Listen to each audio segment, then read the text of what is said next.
al sindaco di Martignacco, Gianluca Casali. Benvenuto sindaco. Buongiorno Enzo e buongiorno a tutti i telespettatori. Bene, allora commentiamo subito con il sindaco di Martignacco la situazione un po' generale che riguarda un po' la nostra sanità, perché questo è un punto dolens che comunque tutti gli amministratori hanno gli occhi puntati, perché nell'interesse un po' dei loro amministrati, ma soprattutto nell'interesse generale, perché mi pare che il sindaco di Martignacco è impegnato insomma, in questa situazione, no? Sappiamo che la sanità è un punto sempre nevralgico che tocca la sensibilità dei cittadini, nonché naturalmente la salute ed è un fattore principale. Sappiamo anche quanto sia nevralgico nella nostra regione a statuto speciale, che decide di autogestirsi la sanità anche dal punto di vista finanziario, e sappiamo che soprattutto negli ultimi 2 anni la sanità è stata messa a dura prova proprio dalla pandemia che abbiamo vissuto.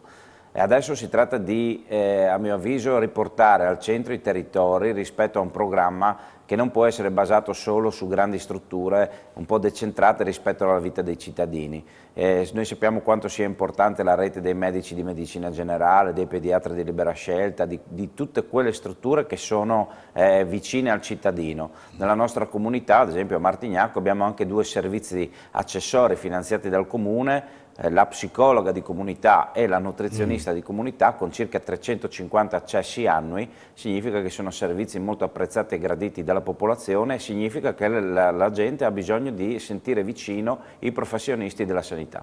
E voi siete stati anche all'avanguardia, mi ricordo che il professor Feruglio, no? Sì, il Quindi progetto Martignacco è un punto di riferimento nazionale, mi pare. Antesiniano, già ormai diversi decenni fa, e ancora oggi sulle ceneri del progetto Martignacco si continuano a sviluppare questi progetti che sono molto interessanti. E quindi avete segnato un po', tra virgolette, la storia, no?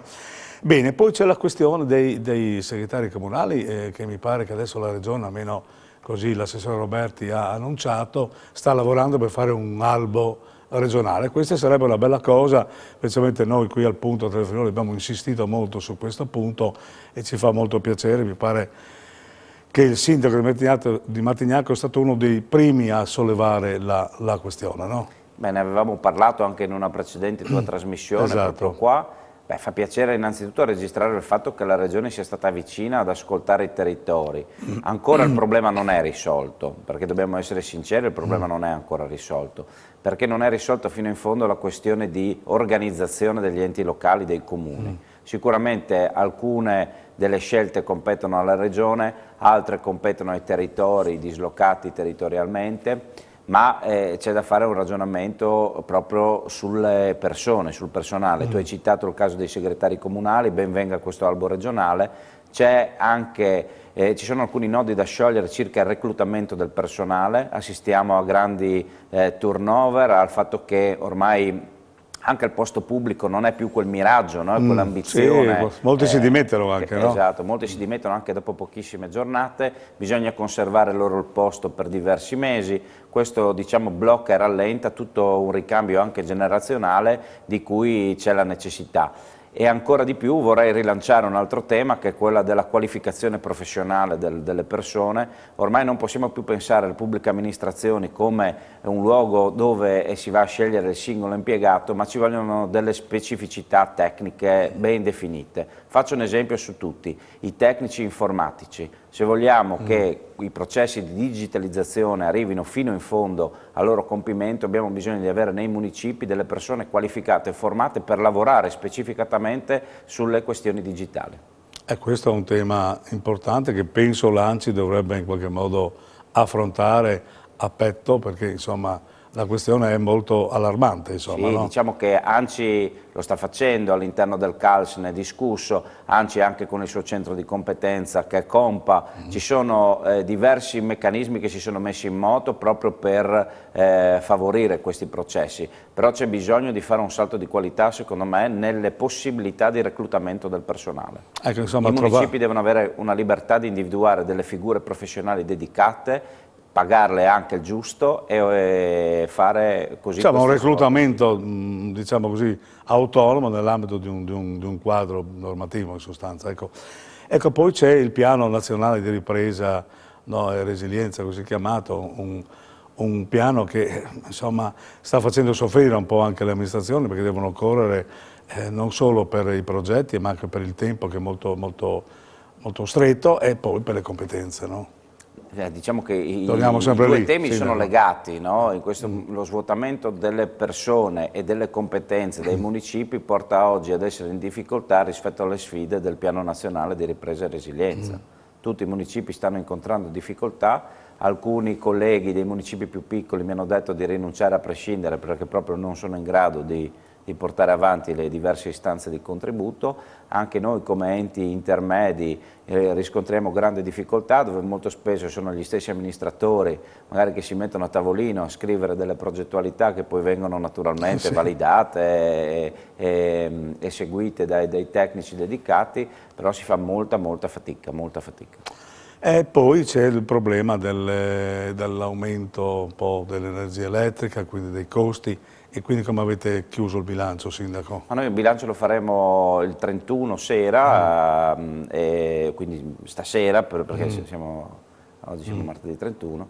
In questo caso abbiamo dovuto ritoccare l'aliquota IRPEF perché naturalmente dobbiamo raggiungere il pareggio di bilancio, le spese energetiche si fanno sentire in maniera pesante, noi parliamo di quasi 240.000 euro in più, sono una cifra davvero importante. Naturalmente come un po' tutte le famiglie sono state toccate da questi rincari energetici, la stessa cosa vale per le amministrazioni comunali. Ovviamente ci auguriamo che anche qui il fattore sia solo determinato da una questione temporale e che presto le cose possano tornare alla normalità, anche se la transizione energetica secondo me ci vorranno degli anni, quindi forse i benefici li avremo solo tra qualche anno. Ecco, la situazione personale è sotto controllo, no? Mi pare. Sì. Avete, no? Sì. Ecco, poi ci sono alcune convenzioni che voi avete fatto, no? Mi pare, a parte quella sulla vigilanza con comuni con termini, ma poi anche altre soluzioni, mi pare. Ma adesso insomma il fatto di unire le forze con gli altri comuni diventa strategico proprio per superare le criticità. Parlavamo poco fa di PNRR, ad esempio con il comune di Pesena di Prato abbiamo fatto una convenzione per ristrutturare un immobile di proprietà congiunta in località Bonavilla, che dovrà diventare fattoria didattica e centro visite proprio per i due parchi delle due amministrazioni comunali, ma citavi il caso della polizia locale dove recentemente abbiamo ampliato la convenzione anche con il comune di Pagnacco, raggiungendo l'obiettivo di attuare il corpo di polizia locale, quindi più di 12 agenti presenti sul territorio e altre iniziative che stiamo portando avanti proprio per superare queste criticità. E poi Martignacco ha un punto di riferimento anche per l'Ente Fiera che ha avuto un momento travagliato tempo fa, ma adesso mi pare sta uscendo dalle secche, c'è qualche spiraglio molto importante, per cui Martignacco che è un socio, diciamo così, che pesa. Come vanno le cose, Sindaco? Allora, negli ultimi 2 anni il vento è decisamente cambiato, naturalmente parliamo di processi che sono perlomeno a medio termine, oggi si riscontrano le prime interessanti novità che porteranno anche dei benefici in termini economici, ma soprattutto dei benefici in termini di servizi. Voglio ricordare a tutti il ruolo determinante che ha avuto quel polo durante le difficoltà emergenziali. Le due difficoltà emergenziali, prima dal punto di vista sanitario per i tamponi e i vaccini, sappiamo quante migliaia di persone si sono recate in quel luogo. Lì è un punto di riferimento, diciamo, regionale, no?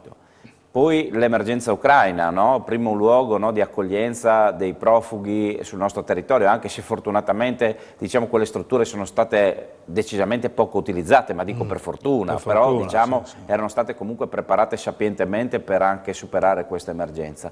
Oggi registriamo invece nuovi interessi per che cosa? Per tutta una serie di servizi al cittadino che possono essere dislocati in quella parte del territorio in una zona facilmente raggiungibile da tutti. Recentemente abbiamo saputo dell'interesse dell'ARPA che trasferirà all'interno dei padiglioni alcune delle sue attività, sappiamo che il padiglione 6 è stato completamente riconvertito e diventerà un'arena teatro dove si potranno realizzare concerti e spettacoli, tant'è che anche lì sono già stati registrati contratti per il prossimo autunno-primavera dove arriveranno dei grossi player del settore musicale, nazionale e internazionale, quindi tutta una serie di attività che vanno nell'ottica di rilanciare il quartiere fieristico. Ecco, una bella cosa perché è un punto di riferimento non solo per Martignacco ma per tutto l'Interland e anche regionale, insomma, perché lì si svolgono tante manifestazioni interessanti. Dopo la pandemia l'associazionismo è ripreso, quindi anche gli eventi a Martignacco, no? Mi pare. Sì, sì, diciamo che si respira un vento nuovo, definirei un vento di primavera. Proprio recentemente abbiamo celebrato i 60 anni di fondazione della sezione donatori di sangue con una bellissima festa in piazza dove quasi 500 bambini hanno così colorato la piazza di Martignacco. Adesso stanno preparando e stanno organizzando tutti gli eventi culturali estivi, sia quelli dell'amministrazione comunale che quelli delle associazioni.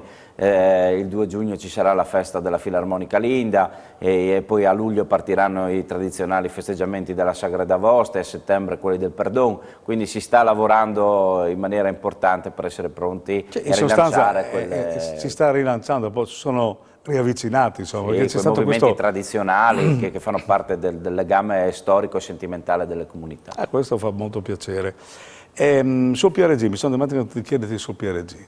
Avete qualche... Piano regolatore siamo... Anche perché Martignacco è un punto molto appetibile, no? Per la residenzialità. Sì, diciamo che in questi anni abbiamo registrato un grande interesse per la residenzialità del nostro territorio, diciamo che il territorio si rivolge a una residenzialità di alta fascia come qualità dell'insediamento abitativo. Fortunatamente siamo anche addirittura d'arrivo con la variante al piano regolatore, io credo che per la fine dell'anno sarà completato il suo iter e quindi riusciremo a dare anche quegli accorgimenti soprattutto dedicati al recupero del patrimonio storico immobiliare, perché sappiamo che uno dei grandi temi è proprio quello anche di recuperare gli immobili storici presenti all'interno delle fasce, diciamo, dei territori più vetusti, no? Quindi la nostra volontà è quella proprio di andare a recuperare in maniera intelligente e anche con normative ad hoc il patrimonio immobiliare storico. E poi c'è sempre il problema della viabilità, no? Perché la grande viabilità tocca Martignacco in più punti, no?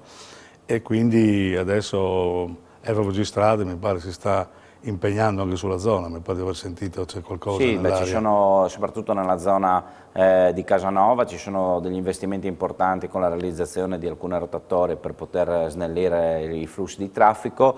Noi sappiamo di essere comunque al centro di due arterie principali che sono la via Spilimbergo, quindi il collegamento con la destra Tagliamento, e questo è sicuramente un'arteria principale, e poi abbiamo la via Cividina che è cosiddetta quella che diciamo taglia verso nord, no? Rispetto alla città di Udine, e sono due arterie molto trafficate. Adesso ci auguriamo di vedere finanziata la pista ciclabile proprio su questa arteria in modo da mettere in sicurezza anche pedoni e utenti deboli della strada, e quindi diciamo anche poter dare a tutto quel comprensorio delle colline moreniche che vanno verso Moruzzo, Fagagna e poi via via fino a San Daniele anche un punto di ancoraggio con la FVG1 che è la pista ciclabile madre, cioè quella che scende da Villacco e arriva fino a Grado. Sarebbe un bel collegamento che andrebbe anche a completare la zona del quartiere fieristico, quindi anche realizzando, no, in quel plesso queste infrastrutture, no, che portano mobilità, che portano turismo, che portano comunque attenzione anche verso l'ambiente, e ci auguriamo insomma, che la Regione sia sensibile verso la progettualità che abbiamo presentato proprio per